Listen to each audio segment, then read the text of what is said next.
Since I still appreciate you, let's find love while we may. Because I know I'll hate you when you are old and gray. So say you love me here and now, I'll make the most of that. Say you love and trust me, for I know you'll disgust me when you're old and getting fat. And welcome to Divorcing Your Mortgage. I'm your host, Mark Gertz. Um, that little ditty on the way in was the great Tom Lehrer, um, who, if you have never listened to his music, I highly recommend you look him up. Um, he is still alive and kicking, and he put all of his music in public domain. Um, Unbelievable, quite remarkable thing to do. Anyway, this is Divorcing Your Mortgage. We are going to cover everything having to do with divorce in America. We have a great guest today, a gentleman named Neil Palanch, who is a coach, and I'll explain that a little bit more as we move forward. First of all, I want to thank you for those of you who have tuned into us or forgot to turn the radio station when you're sitting there in traffic and can't get away. We've been gone for 2 weeks due to March Madness, and my congratulations go out to Division II, the Cal State San Bernardino Coyotes, who seem to be on a roll in Division II. It looks like they're going to make the Final Four, and who knows where it goes from there. But that's why we haven't been here. But now we're back, and we're going to cover a whole bunch of topics today having to do with you and divorce. Now, you may be going through a divorce. You may be thinking about going through a divorce. You may know somebody that's going through a divorce. More than likely, you probably have some relationship to divorce in your life. If not the least of which is that you're married, and after you've had a fight, you say to yourself, I want to get divorced. At any rate, we're going to cover a whole bunch of material today on the subject of divorce. And I want to start off by talking about money, because money in divorce, I mean, other than philandering around with somebody else, I think money is probably the biggest catalyst in people's lives when it comes to joy or misery, together or alone. And I wanted to start off with 6 money tips to help you financially survive divorce. Financially survive divorce. I'm not talking about what a divorce costs. That's not what we're talking about. I mean, we've covered that on previous shows. We'll cover it again. All right. They're not cheap. All right. It's not unusual to spend 15 or 20 grand, but I'm concerned about what you're going to do after a divorce. How are you going to get by? Because let me help you separate fact from fiction. All right. Here's the number one fact you need to know about divorce. Your life is not going to be the same. Your life is not going to be the same after you go through a divorce. It might be better. It might not, but it definitely won't be the same. And if your life isn't the same, then your finances aren't going to be the same. So you really need to look at these things in advance. You need to figure out how you're going to change things to move on into this new life where you, wholly you, are at the center of it. So let's get into it. All right. Number one, the number one thing that experts say that you should do when it comes to financially surviving a divorce is to seek financial advice. Seek financial advice.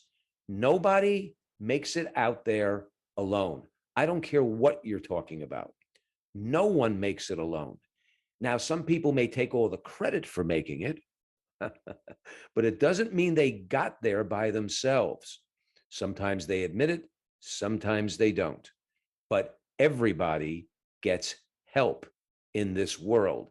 There's just too much to do it by yourself. So the number one thing when it comes to surviving the divorce financially is to seek financial advice.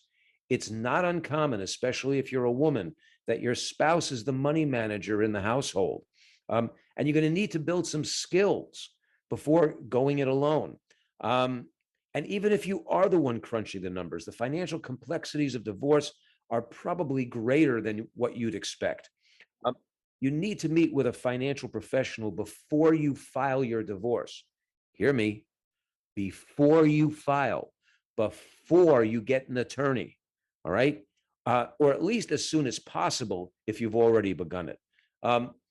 Number two is take stock of your assets. And I'm going to get into that a little bit more with you after this break.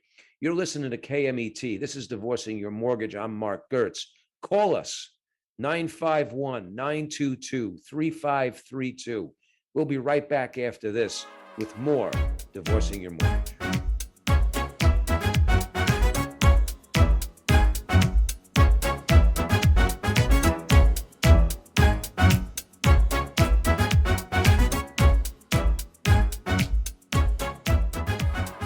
And we're back on Divorcing Your Mortgage. I'm your host, Mark Gertz. Before the break, we were talking about 6 money tips to help you financially survive a divorce. The first one was to get some help. Don't try to do it all yourself. The second is take stock of your assets. How much cash do you have on hand? What do you have in savings? What do you have in investments? What are they tied to? You know, all your loans and debts, as well as the bills you pay and the income that you and your spouse receive, these are all things that you need to take stock of if you're thinking about divorce or already involved in the process. The number third thing, I'm in great shape. See, that's what happens. You go away for 2 weeks to watch basketball. I can't even speak English anymore. The third thing you need to look at is you need to be frugal. Let me put this in a different concept. All right. For those of you that are biblical or religious, to everything there's a season and a time for every purpose under heaven. When you're going through divorce, this is not the time to go hell-bent and spend money. It's the time to be frugal. To be frugal. It's time to score away as much money as you can. You need to save. You need to pare down. Okay. Don't spend. Don't spend. I've got a friend that's a car salesman, and he told me that when someone walked into his showroom, if they were within 3 years of having been divorced, he knew they were going to buy a car. Absolutely knew it, because they were thinking emotionally. They weren't thinking logically, right? So you need to be frugal. Number 4, you need to recall whose name is attached to what. What did he say? Whose name is attached to what? Whose name is on the checking account? Whose name is on the savings account? Whose name is on the title to the car you drive? Is it yours or is it your spouse's? Whose name is on the corporation? Whose name is on the business? If you're renters, whose name is on the lease? If you're owners, whose name is on the mortgage?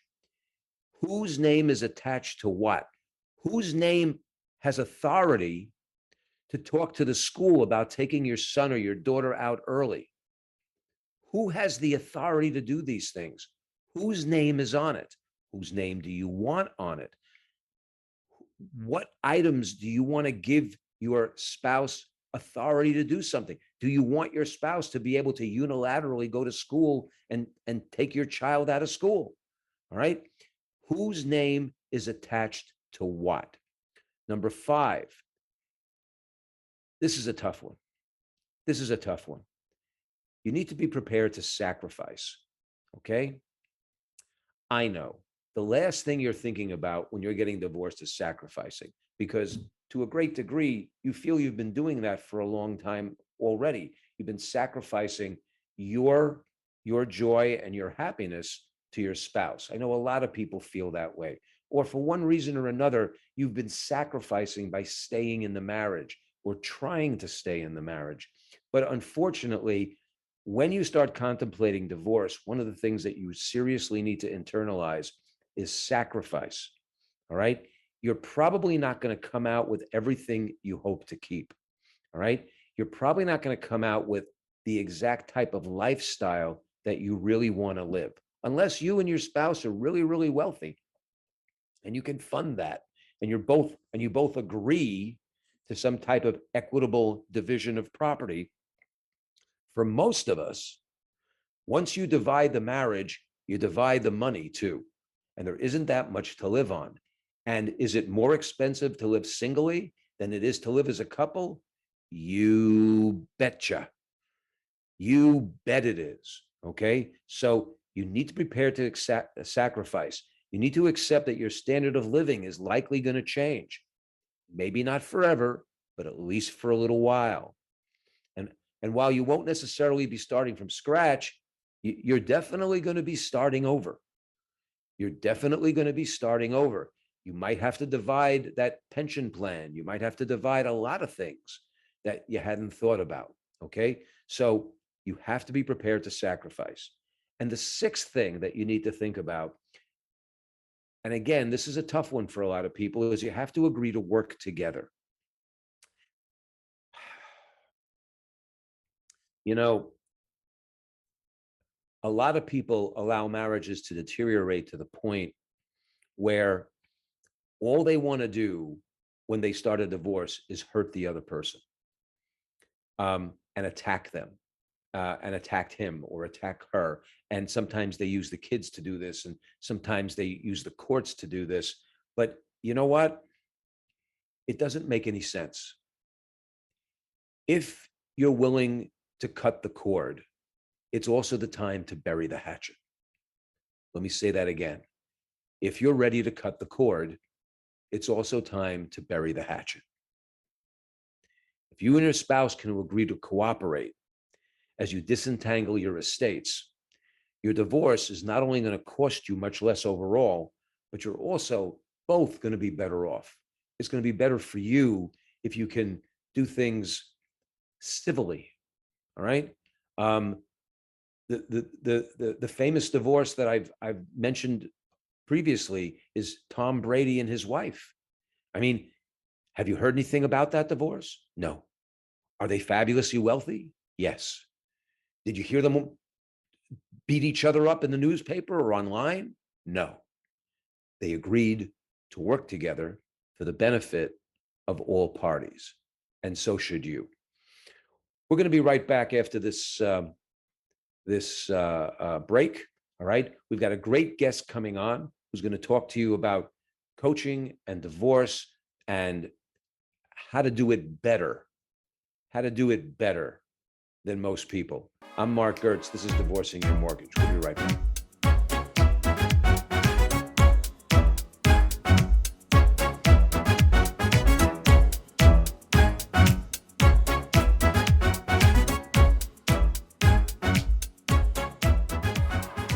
And welcome back to Divorcing Your Mortgage. I'm Mark Gertz, your host on KMET, and we are discussing everything having to do with money and love and divorce.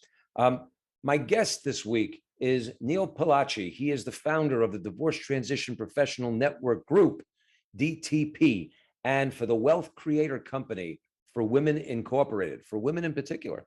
DTP are professionals who work with men and women in all phases of divorce to network, refer, and support one another. Neil's company, the Wealth Creator Company for Women, focuses on money coaching and financial education for divorced and widowed women using their unique created money coaching systems, tools, and processes. Neil founded these companies knowing there was a need for other professionals who work with people in the divorce process. Welcome, Neil Palachi. Thank you, Mark. It's Okay. a pleasure to be here. Appreciate it. Yeah, I'm really happy to have you here too. You and I have known each other for quite a few years. I wonder if you could, to start out, I wonder if you could help our audience by clearing up what is the difference between a financial divorce coach and consultant and a financial advisor? I mean, or is there a difference? Yes, there is. That's a great question, and there is a difference. The financial advisor is a person who actually handles money, right? Investments, money management. Maybe they handle insurances of some kind and so forth. They also may do some traditional financial planning and charge a fee for that, etc. Money coaching and consulting. In my case, by the way, I was a financial advisor for 25 years, so I Oh, did do really? that. Okay. Yeah, but the last 14 years, I took a little detour, went into financial coaching and consulting, and as such, I don't handle any money. I don't handle the investments. I don't handle the insurance. I don't manage money. I am Okay. coaching and consulting with, in my case, a female clientele on all things financial, anything, buying a car, doing budgeting, housing, et cetera, et cetera. So there's no, I'm not involved in any, fees on managing their investments or commissions or any of that stuff. I see. Okay. Yeah, yeah. And if you don't mind my asking, I mean, just a slight detour. How did you make this change? What was there something that I mean, because I know a lot of certified financial planners or wealth managers, and they do very well. You obviously did it for a long time. What made you decide to take this step to the left, so to speak? Very good. Well, the main thing was, I think, a little bit of burnout. 25 years doing it, but the other part of it was, and maybe this was even a bigger part, is the fact that I like to be creative. Like, I want to come on radio shows, and I want to write a book and articles, and I kind of want to do my own thing. And the financial services industry is so compliance heavy that you really can't do very much. And Okay. a lot of the time you say, hey, can I do this? No. Can I do this? No. Why? Because we said so. So it was a combination of things, but it was time for me to move on and cut the umbilical cord and do my own thing. So Okay, well, we've had I'm sure you know what CDFAs are. yes, I do. Right. Certified Divorce Financial Analysts, and I myself am a certified divorce mortgage professional. Right. What's the difference with what you do and, let's say, a CDFA? Right. So the CDFA is a certification, right? Certified Divorce Financial Analyst, that people get usually as financial advisors. Like I am whoever it is. I'm a financial advisor. This is what I do. I manage money. I work with families, etc. But now I'm going to get this specialization. I'm going to get this certification as a CDFA. And CPAs often are also the ones that become that get the CDFA certification.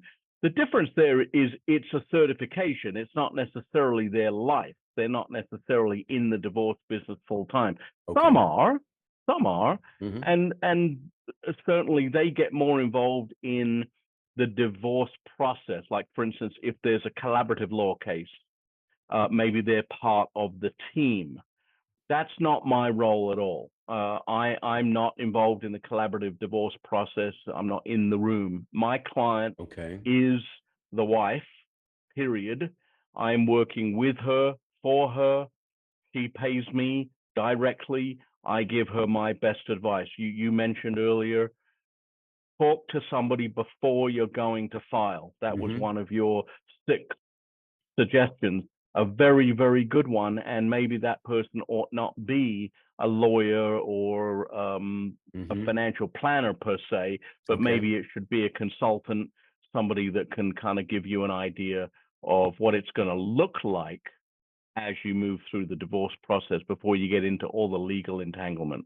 So when you So, say what it's going to look like, we're talking from on the financial side. financial side, On right? the financial side. Okay. Yes.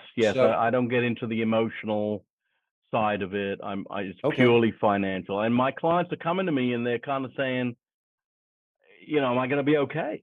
I don't want to end up being a bag lady. Me and my kids, are we going to have somewhere to live? Are we going to be all right? Right. Okay. Okay, that's why they're coming to me before divorce. Okay. But you're also not something like a daily money manager. You're not paying people's bills. No, I'm not, but I'm showing them how to do it. Aha. I want them to be self-sufficient. I want them to know. Now, in some cases, you do have, I mean, I have some very wealthy people that come to me, as you do, I'm sure, sometimes, Mhm. or they're high income earners, and maybe they do need somebody to pay their bills. And so I may help them get that set up. I may make the introduction to Aha. somebody who does that, But that's which not is, you. that would not be me. That would not be No, you. Okay. no. So it almost sounds in a way that that what you're doing is is similar to someone who's an accredited financial counselor like myself, in the sense that you're helping people deal with uh, basic basic money management. Yeah, right. Look, we all know Right. that there's 100 different things that we do every day that have something to do with money, Hmm. whether it's our car, our insurance, our mortgage. Right. It's an unending list. So now you've got a couple, and that couple are often in that deal together. They do, somebody does some, somebody does some. Sometimes you get Right. one does everything. I understand. But now these two people, whatever they were doing before, as you again suggested, that all ends. You're starting life again. You're starting life on your Right. own. Right. And whoever you are, whatever your situation is, you better learn how to do this, Hmm. particularly if you can't afford to pay somebody to do it. You can't pay someone to do everything anyway, right? Right. So part of what I'm doing is teaching, right? The coaching and consulting, like the difference between coaching and consulting. The consulting is the teaching, the factual information. This is what this is. This is how this works, right? Okay. And then the coaching is getting them to do it, I see. Okay. right? And Is that's why I separate that. is this something that requires um, is this something that requires a license or a certification in order to do? Well, there's no requirement for that. No, Okay. coaching in general, Yeah. in California anyway, does not require a license. You can be a life coach, a business coach, a money coach. You can call yourself Okay. coach and consulting. Maybe it should be, but it isn't. So, in my case, I mean, I've got a total at this point of 39 years of experience, and I lean on that 25 plus the 14 that I've been doing this. Sure. So, for me, that's what I use as my background and as my credential and as my justification to Gotcha. do what I do. Yep. And you've been doing it for about a dozen years, you said? 14, yeah, in 14 years. 2009. Yep. Okay. Um, Tell me, in the time that you've been, rough number, how many, and you work exclusively with women, correct? Correct. Okay. How many women have you had as clients? In 14 years, Yeah, I mean, oh, I would ballpark. say 500. 500. Okay, great. Let's just start with that number. Um, Mhm.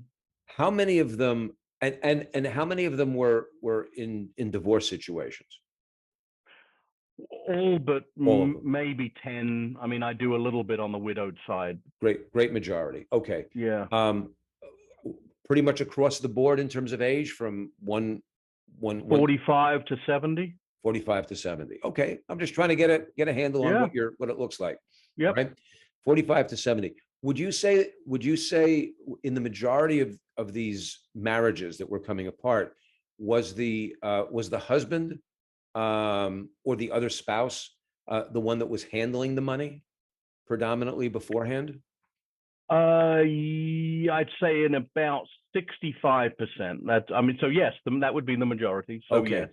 All right. So many times what they're coming to you for is sort of basic money management skills. Yeah, look, it's across the board, right? I Uh-huh. mean, especially these days, you've got people in all sorts of situations working and making money, and they're self-employed, and they've got side gigs and Right. all this other kind of stuff. So yes, I have a certain number of clients each year who come to me who are very in need of Mhm. basic education on finance. Right. They don't pay the bills. They don't really understand the mortgage situation, for instance, or the housing and so on and so forth. In some cases, you have the wife, my client, she pays the bills, but she's not the income earner, or she has a small income and he has a large income. I mean, there is some of that. And then, okay, maybe in the 20-30% range, I've got some pretty high earning women who can run circles around me. I mean, it's not an issue of making money or knowing. It's that for them, it's more about doing. Like, I'm so damn busy, I don't know what to do with myself here. Like, I need help. I need Okay. systems. I need to be introduced to people. I need a team. I'm making, 3, 4, 500 grand a year, and I'm still 30 days late on my credit cards. Right. That kind of thing. I got you. So yeah, there's a lot of variables and a lot of different kinds of people that come and see me, and they're all over the spectrum. Okay. All right. Yeah. I got you. Mhm. Okay. So that's interesting. Um, so what does it look like working with you? By which I mean, if someone's gonna get a marriage and family therapist to deal with the emotional side of getting over a divorce, that could be a process that takes years. Right. You know, if somebody contracts with you, Mhm. what kind of what how do you meet? Is it once a month? Is it once a week? For how long? What does Yeah. that look like on average? Right. So everything that I do is broken down into quarters. So you hire me, you get me for 3 months initially. I charge a flat fee. It's $1,875. It's the same for everyone. It doesn't matter whether you make 50 grand or half a million, or whether you're worth 100 grand or 10 million. Okay. I mean, that's my fee. So during that time, you get 6 appointments. They're generally 75 minutes apiece. We meet every 2 weeks. So we say, okay, Thursday at 1 is your time every 2 weeks for the next 3 months. On the weeks that we don't meet in person, or it could be in Zoom, because I meet people all over the place and it's not always geographically desirable to come to my office, Sure. Right. we're on the phone. But the phone call is not necessarily an hour. It could be 15 or 20 or 30 minutes. So those are on the off weeks where we're not having a full-on coaching meeting. Okay. And then I'm available to them via phone, text, or email throughout that period of time. And there are times where there's a lot of stuff going on, and we're on the phone every day. And that's included. It's all included. Mhm. Some clients talk to me once a week, and some clients, in some cases, talk to me every other day for a couple of weeks because they just filed, Right. and the proverbial what is hitting the fan, and all this other stuff's going on, and so it's a difficult scenario. Sure. But sometimes we meet every 2 weeks, and that's enough. Now, when we get to the end of the 90 days, the 3 months, we assess the situation. Do you still need me? Hmm. If you do, we'll just do it over, Right. and we'll continue on for another quarter. Okay. I'd say typically people go for 2 quarters. I have some that go for a year. I've had a few clients who are higher income earners and are involved in business, and there's more complexity. They'll use me for ongoing coaching, financial coaching I'm talking Okay. about, which includes some business issues and some other things. I've had a couple of clients that have been with me for 2 or 3 years, but typically it'll be a 6-month deal. In some cases, it's 90 days, and we're done. Like, we've cleaned everything up. You're good to go. You don't need me. Call me if you need me. Gotcha. Yeah, Okay. So basically, you're giving them some confidence. You're teaching them some things, setting up some systems, and then they go off knowing that they always have you as a backstop if they need it. exactly. That sounds pretty good. That sounds pretty good. About are you how many women are you? It's so uncommon nowadays to actually use a gender when you say something. I keep wanting to Yeah. I keep wanting to go like how many people, but you're specifically working only with women. You specialize in Yes. women out of divorce. About Right. how many women are you counseling every day? I don't take on more than about a dozen clients at any one time. Okay. Right. Because I mean, you know this. I know we haven't touched on this, but I also have another business, as you mentioned earlier, the Right. divorce transition professionals, and so that is also keeping me very busy, and is Sure. growing significantly. And so I want to make sure that I give people the amount of time they deserve. I don't like to do I'm back to back to back to back 5 days a week, Right. and I'm pushing everybody off the phone or off a call. Oh, I got to get to my next call. Like, I don't, that's not my style. I want to give people time. I want to feel relaxed. I want them to feel relaxed. So yeah, 12 clients at any one given time is typically my max, something like that. Well, I mean, that ties back to what you said earlier, which is that one of the reasons you made this transition is you wanted a slightly different lifestyle. Yes. Yeah. So Yes, exactly. yeah, that makes perfect sense. Well, Mhm. I'm really looking forward to talking to you about the divorce transition professionals group. Okay, Yes. when we come back from our break, let me let our listeners know where we are, and stay right here. Okay, we're going to talk some more. You're listening to Divorcing Your Mortgage. I'm your host, Mark Gertz.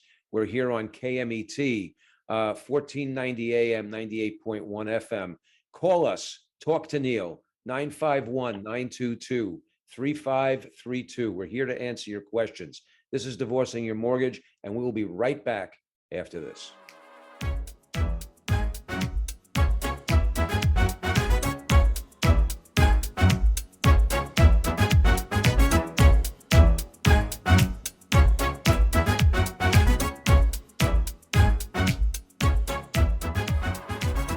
We're back on Divorcing Your Mortgage, and I'm your host, Mark Gertz.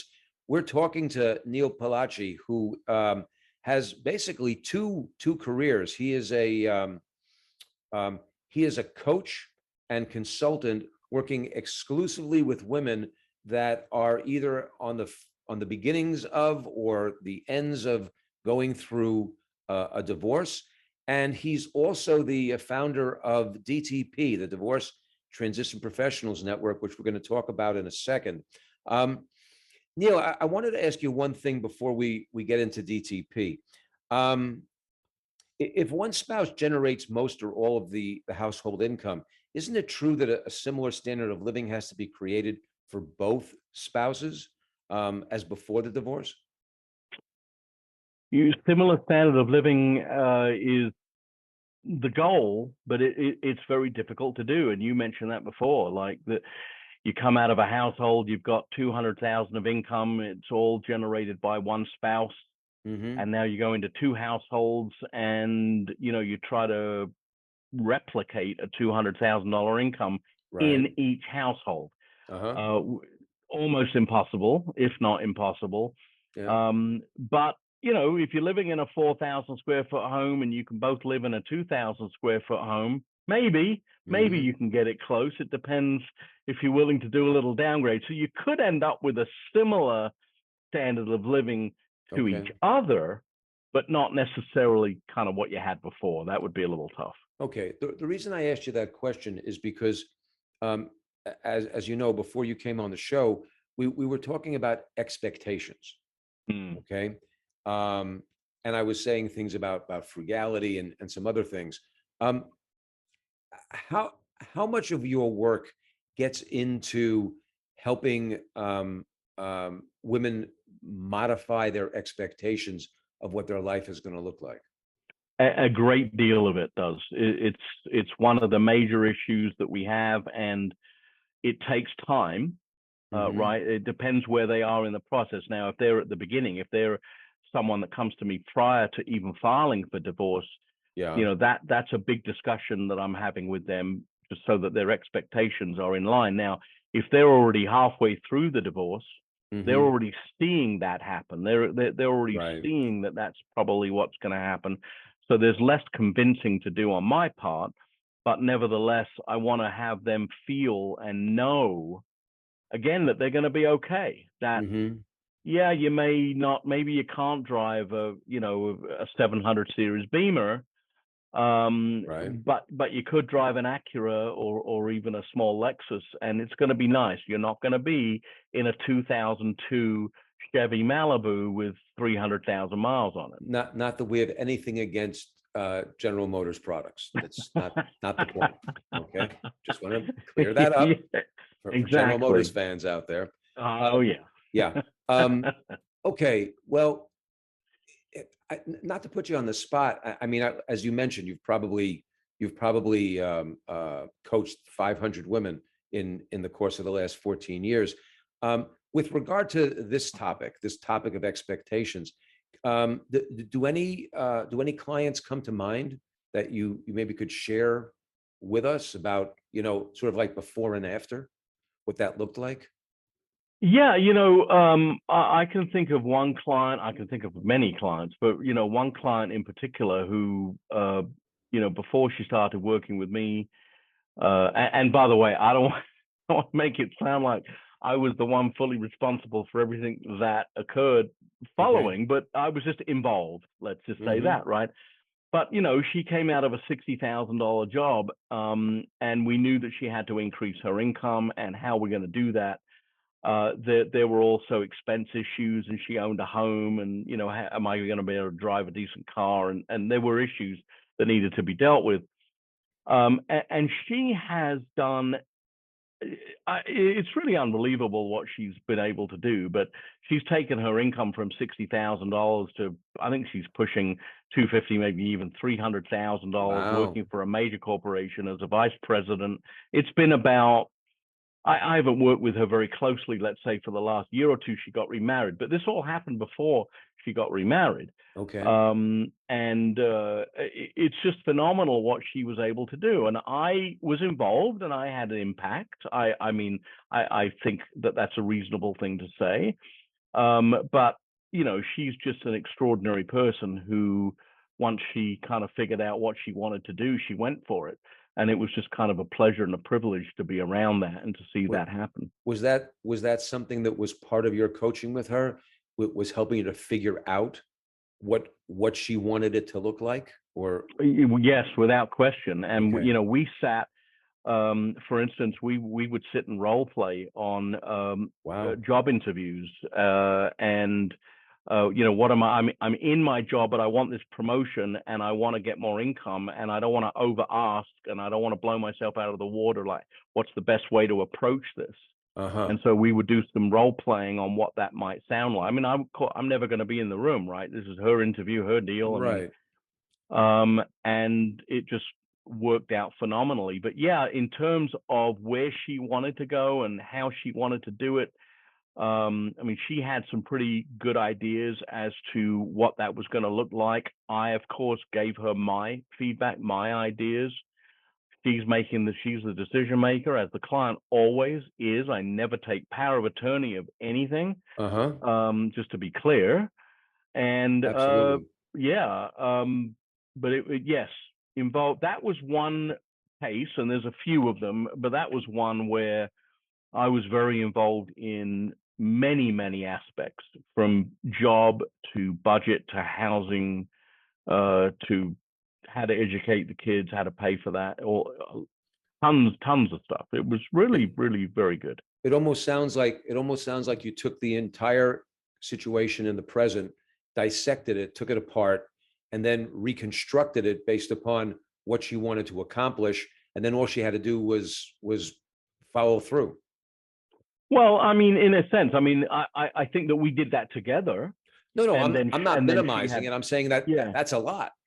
yeah, oh yeah. I mean, and because I get involved in anything and everything, and Mm-hmm. I'll tell somebody, look, that if they ask me a question, I'm going to get the answer for them. But I want to be careful, right?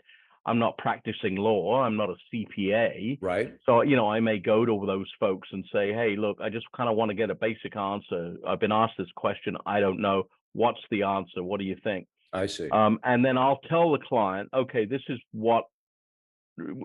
kind of how this works. Consensus. But I really think the best thing to do here would be to have a consultation with this lawyer. Mm-hmm. And then we would set up consultations, and we would do three-way calls, I see. and have that meeting and make sure that, that it was coming from the lawyer and not just Mm-hmm. from me. Right. Okay. Yeah. Well, that makes sense. Neil, we'll do this again, but before we don't, okay, tell our audience how can they get in contact with you if they want. Right. Yes. If you want to, I am very available. I like to make myself, I answer all my own phone calls. You know, if you want to get to me, 818-606-7327. You can call me or text me on that number, or you can email me at neil@thewealthcreatorcompany.com. Spell it all out. It's a pain in the neck. neil@thewealthcreatorcompany.com. And give us that phone number again. 818-606-7327. You're listening to Divorcing Your Mortgage. I'm Mark Gertz. This is my guest, Neil Palacci, and we'll be right back after this.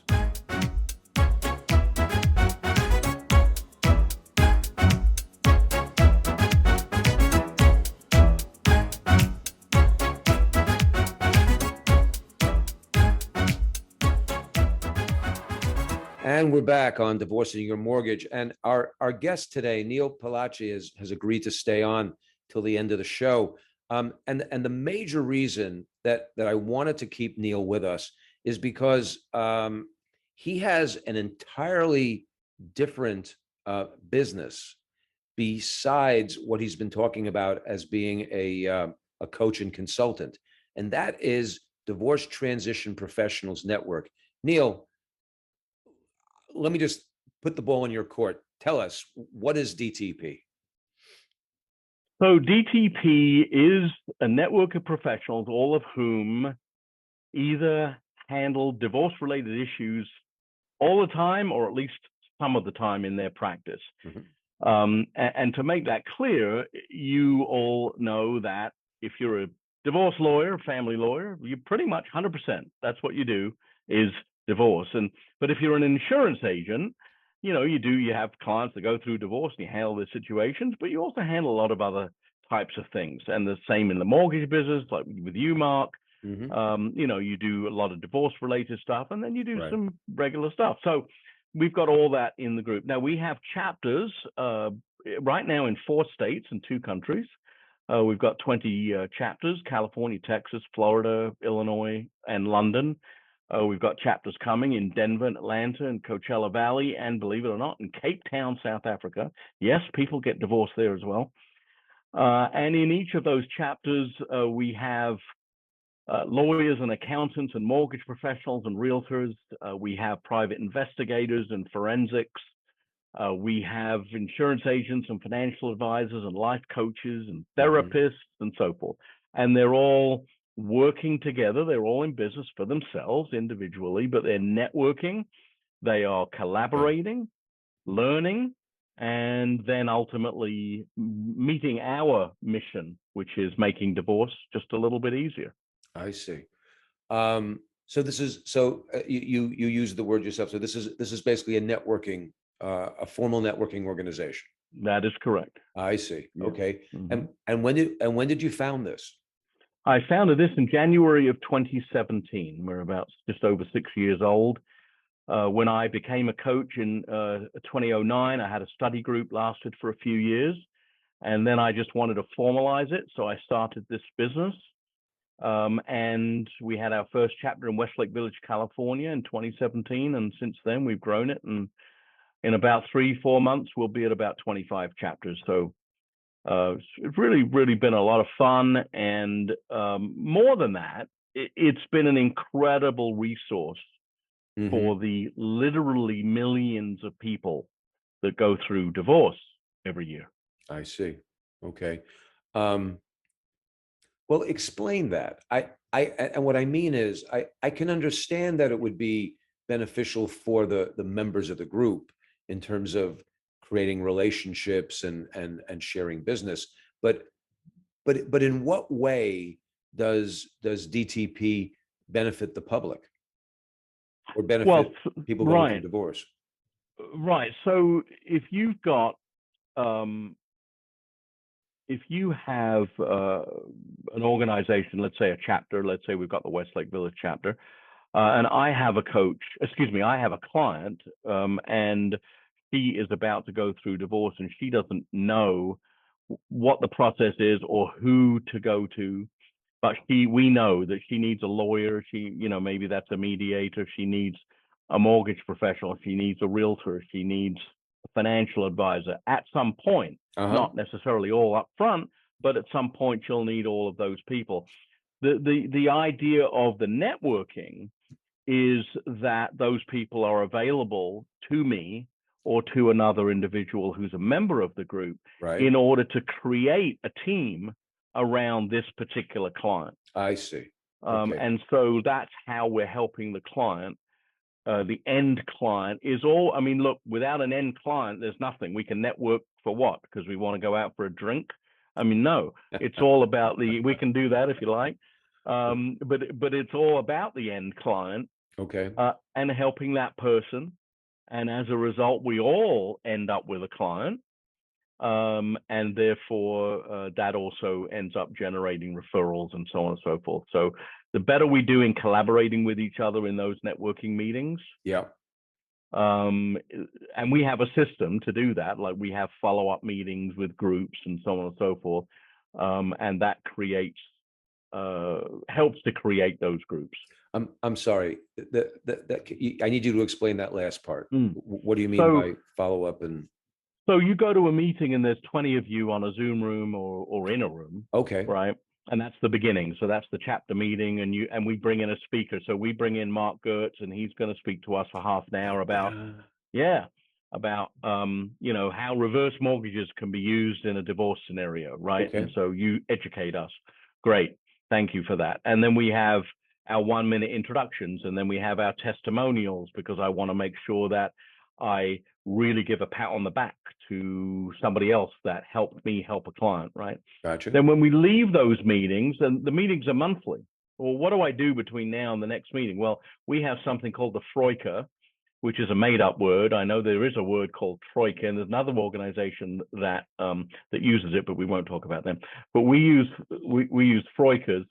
And so then we have groups of 4 that get together and go out for lunch or have coffees and so on and so forth. Okay. And so they deepen that relationship. And in that way, we hope that there are groups that are created just for a client, not that they're going to do business on an ongoing basis, to help that client through the process. Neil, so if I'm a professional listening to this broadcast and I want to get some more information on DTP, where's the best place for me to go? Best place is to go to our website at and you spell it all out again. We like long names. The Divorce Transition Professionals.com. Divorce Transition Professionals.com. www.thedivorcetransitionprofessionals.com. Is that right? Yes, I tried to get DTP.com, but they wanted $50,000 for it, and I said, nah. Well, yeah. Okay. All right. Okay. And Neil, give us your phone number again, real quick. 818-606-7327. This is Mark Gertz. You're listening to Divorcing Your Mortgage. We'll be back next week. I promise you. No March Madness anymore. Have a great weekend. I'll never love you then at all the way I do today. So please remember when I leave in December, I told you so in May.